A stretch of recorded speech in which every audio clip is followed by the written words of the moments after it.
नमस्कार दोस्तों, आशा करते हैं आप सभी अच्छे होंगे।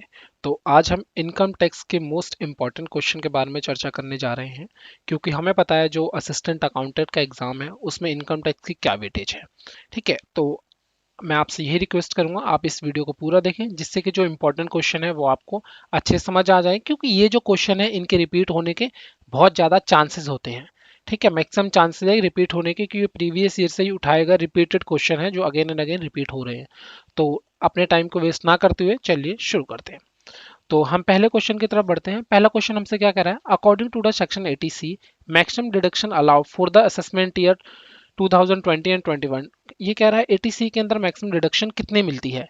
ठीक है, तो हमें पता है 80C की जब भी बात करेगा तो 80C में मैक्सिमम डिडक्शन 1.5 लाख की होती है। तो हमारा आंसर जो ए है ये बिल्कुल सही हो जाएगा, क्योंकि ए में 1.5 लाख आपका दिया है। ठीक है, और मैं आपसे ये रिक्वेस्ट करूंगा, अगर आप इसकी डिटेल डिस्कशन चाहते हैं, डिटेल से जानना चाहते हैं डिडक्शन चैप्टर के बारे में, तो हमारे जो कुछ वीडियोस हैं डिडक्शन के ऊपर एक कंप्लीट वीडियो है, वो फॉलो कीजिए, उससे आपको सारी नॉलेज मिल जाएगी। तो चलिए दूसरे क्वेश्चन की तरफ चलते हैं। तो दूसरा क्वेश्चन हमारे से ये कह रहा है, for the assessment year 2020 and 21 in respect of the interest on loan, in respect to the interest on loan to be purchase of electric vehicle deduction will be provided under। इधर section की बात कर रहा है, जो interest on loan है ये कौन से सेक्शन के अंदर होगा। तो हमें पता है इंटरेस्ट ऑन लोन जो होता है ये आपका आएगा सेक्शन 80EE बी के अंदर। तो आपका जो सेक्शन 80EE बी है वो ऑप्शन सी के अंदर आता है, तो ऑप्शन सी आपका जो है बिल्कुल करेक्ट आंसर हो जाएगा। ठीक है, अब नेक्स्ट क्वेश्चन की तरफ चलते हैं। तो नेक्स्ट क्वेश्चन हमसे क्या बोल रहा है, देखिए, payment of tuition fee, 1 minute, अब आपको अच्छे से विजिबल होगा। ठीक है, payment of tuition fee to any university, college, school और other education institution within India for full time education for dash is eligible to qualify for deduction under section 80C।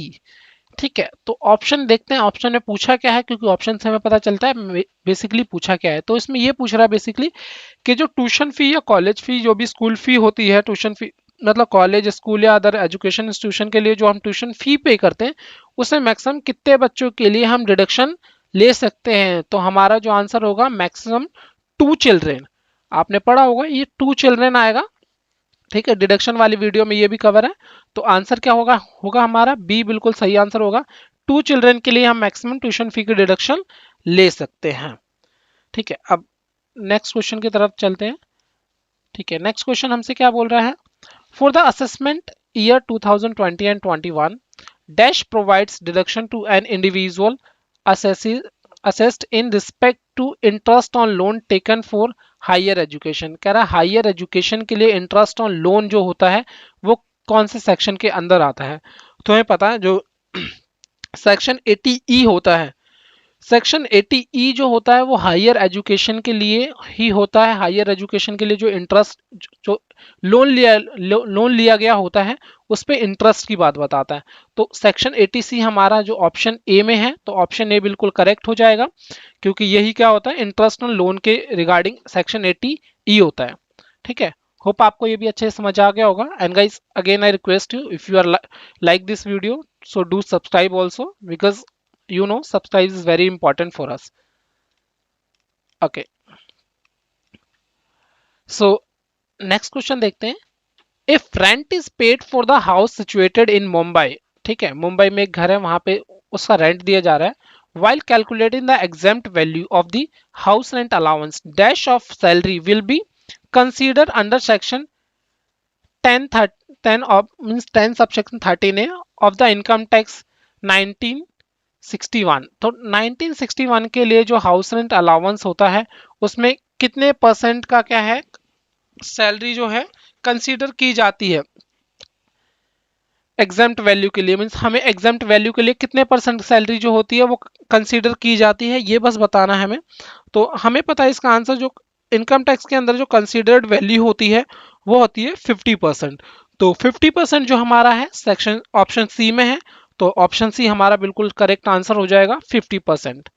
ठीक है, अब next question की तरफ चलते हैं। Next question हमसे क्या कह रहा है, 1 मिनट, अब आपको अच्छे से विजिबल हो जाएगा। As per section 2000 203 AA, the Director General of the Income Tax has to deliver statement of TDS dash by 31st July following financial year. ठीक है, तो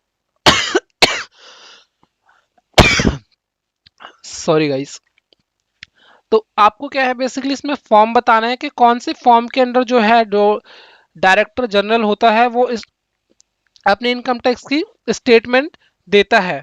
तो इसका जो करेक्ट आंसर हो जाएगा वो आपका हो जाएगा फॉर्म 26AS। तो फॉर्म 26AS जो है हमारा, सॉरी फॉर्म 26AS जो है हमारा ऑप्शन सी में आ जाएगा। तो ऑप्शन सी बिल्कुल करेक्ट आंसर होगा आपका।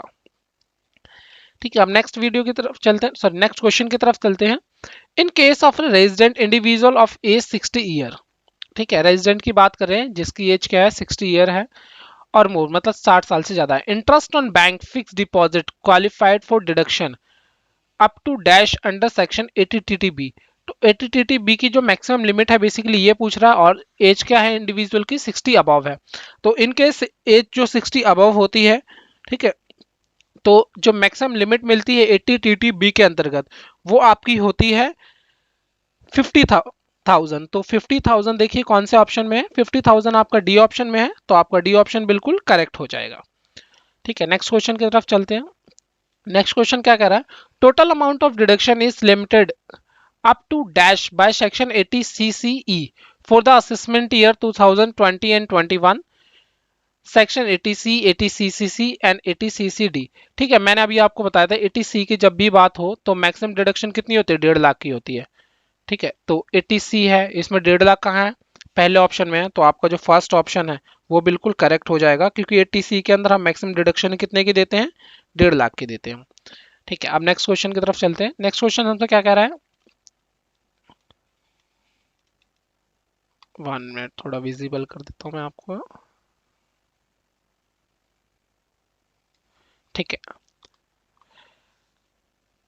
Sanction, okay, section 194C provides for deduction of tax at source, okay, TDS की बात कर रहा है 194C की, from payment mode to resident contractor, okay, resident contractor and subcontractor for the previous year 2019 and 20, the rate, ये rate होगा basic RT of TDS under section 194C dash on payment to be contractor whether the pay is an individual or HUF।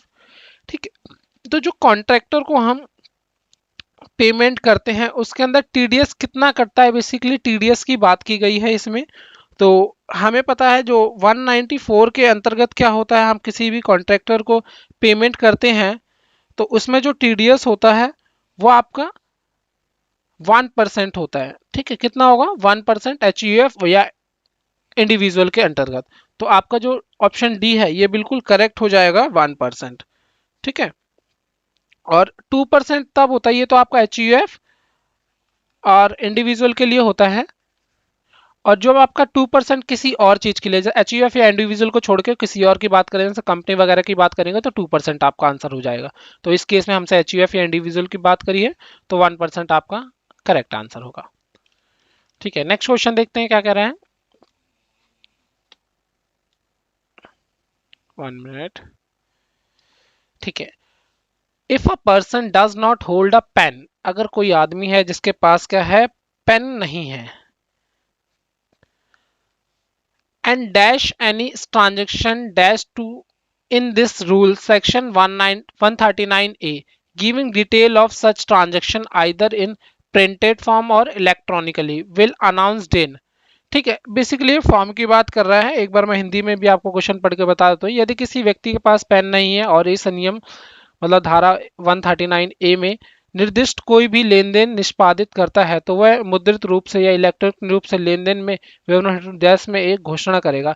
मतलब ऐसा कौन सा form है जिसमें ये announcement करेगा कि मैंने एक ट्रांजैक्शन करी है, ठीक है, और उसके पास पेन नहीं था। तो हमें बेसिकली फॉर्म नंबर बताना है कि कौन सा फॉर्म रहेगा। तो हमें पता है ऐसे जो भी ट्रांजेक्शन होती है जिसमें पैन कार्ड हम प्रोवाइड नहीं कराते हैं, ठीक है, और ट्रांजेक्शन हमें जो डिटेल देनी होती है फॉर्म 60 पे देनी होती है। तो फॉर्म 60 जो हमारा ऑप्शन ए में है, तो ऑप्शन ए बिल्कुल करेक्ट हो जाएगा। और गाइस क्योंकि फॉर्म से रिलेटेड बहुत ज़्यादा डिमांड होती है, तो आई विल ट्राई के मैं आपको एक सेपरेट वीडियो प्रोवाइड करा दूं, इसमें फॉर्म से रिलेटेड इन्फॉर्मेशन होगी कि कौन सा फॉर्म किससे रिलेटेड है, ओनली टीडीएस से रिलेटेड, मतलब टीडीएस के जो फॉर्म होते हैं उससे रिलेटेड एक सून एक वीडियो जरूर आ जाएगी आपके लिए, सो दैट आपको बहुत ज़्यादा हेल्प मिलेगी। और इसका जो आंसर है फॉर्म 60 रहने वाला है। ठीक है, तो नेक्स्ट क्वेश्चन की तरफ चलते हैं। ठीक है, नेक्स्ट क्वेश्चन क्या कह रहा है हमसे, where educational institution is maintained and owned by the employer. जो एजुकेशन इंस्टीट्यूट है ये, ठीक है, मैं वो मेंटेन किया जाता है एम्प्लॉयर के थ्रू।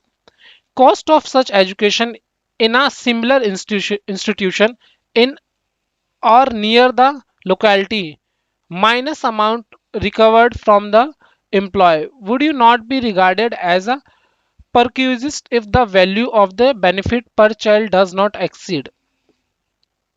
ठीक है, अब एक बार मैं हिंदी में ही पढ़ के बता देता हूँ।